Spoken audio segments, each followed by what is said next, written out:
Definite గా వేదికలు ఉన్నాయి, స్పీకర్ గారు ఉన్నారు, వారు కోర్టుకు వెళ్తామని ఇప్పటికే ప్రకటించున్నారు. కాబట్టి let us see what can brother. అదంతా నా పరిధి కాదు, నా పాత్ర అందులో ఉండదు. అదంతా శాసనసభాపతి వారు చూసుకోవాల్సిన వ్యవహారం.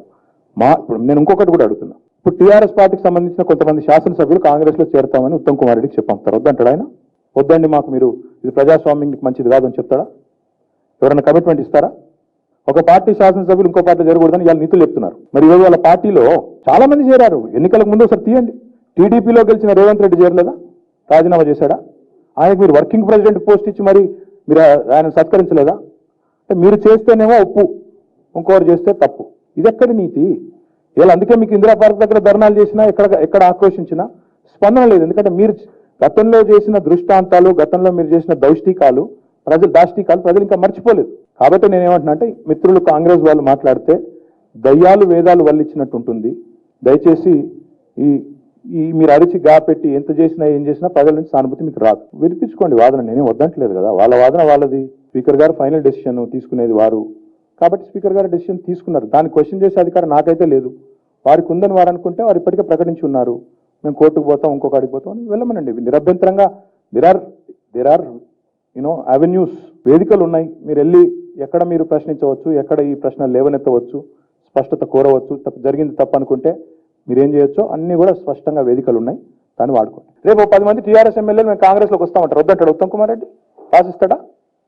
కాబట్టి రాజకీయాల్లో సహజంగా జరిగే పార్టీ మార్పిళ్ళు చేర్పులను అదే పెద్ద భూతద్దంలో పెట్టి ఎక్కడా జరిగింది ఏదో ఇక్కడే జరుగుతున్నది, ఏదో ఇక్కడ ఆపోజిషన్ గొంతు నొక్కేస్తున్నారు. ఆపోజిషన్ గొంతు మేమే నొక్కడం లేదు. నిన్న చూస్తే మీరు ఫలితాలు చూడండి. ఈరోజు ఫలితాలు చూడండి. శాసనసభ ఎన్నికలు వచ్చినాయి, పార్లమెంట్ ఎన్నికలు వచ్చినాయి, పంచాయతీ ఎన్నికలు వచ్చినాయి, ఇప్పుడు జిల్లా పరిషత్ ఎన్నికలు వచ్చినాయి. అన్నింట్లో టీఆర్ఎస్ పార్టీకి ఏకపక్షంగా 80-90% సీట్లు కట్టబెడుతుంటే మరి ఇక నేను అనేది అది ప్రజలే ప్రతిపక్షం ఉండకూడదు అనే దిశగా ప్రజలే తీర్పిస్తున్నారు. మేము ఎక్కడ చేస్తున్నాం నాకు అర్థం కాదు. కాబట్టి దయచేసి నా విజ్ఞప్తి మిత్రులతో కూడా, వారు మాట్లాడే మాటల్లో కూడా నిస్పృహ, నిరాశ, కోపం, ద్వేషం అది పక్కన పెడితే చట్టబద్ధత, రాజ్యాంగబద్ధత ఎంతుందో చూడండి.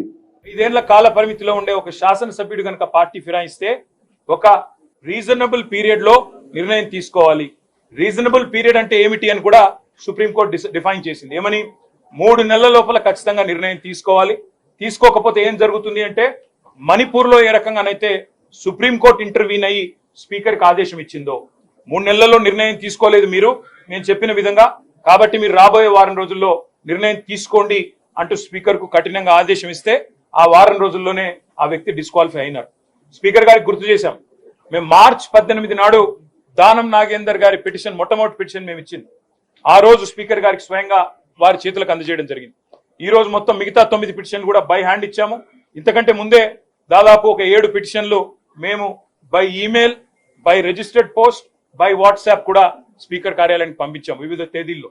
కాబట్టి స్పీకర్ గారికి ఈ రోజు మేము విజ్ఞప్తి చేసింది ఏమంటే, మీరు వెంటనే నిర్ణయం తీసుకోండి. ఇప్పటికే 4 నెలలు దాదాపుగా కావస్తా ఉంది.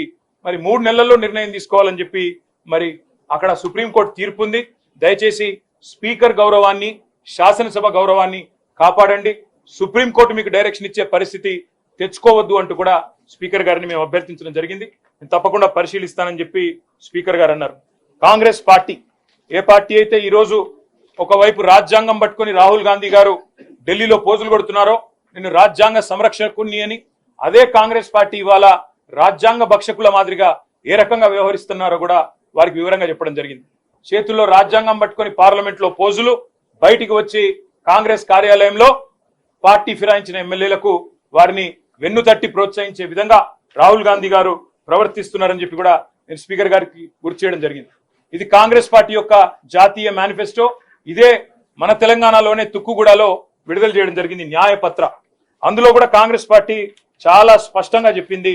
ఏం చెప్పింది న్యాయపత్రాలు అంటే, we promise to amend the 10th schedule of the constitution and make defection, leaving the original party on which the MLA or MP was elected, an automatic disqualification of the membership in the assembly.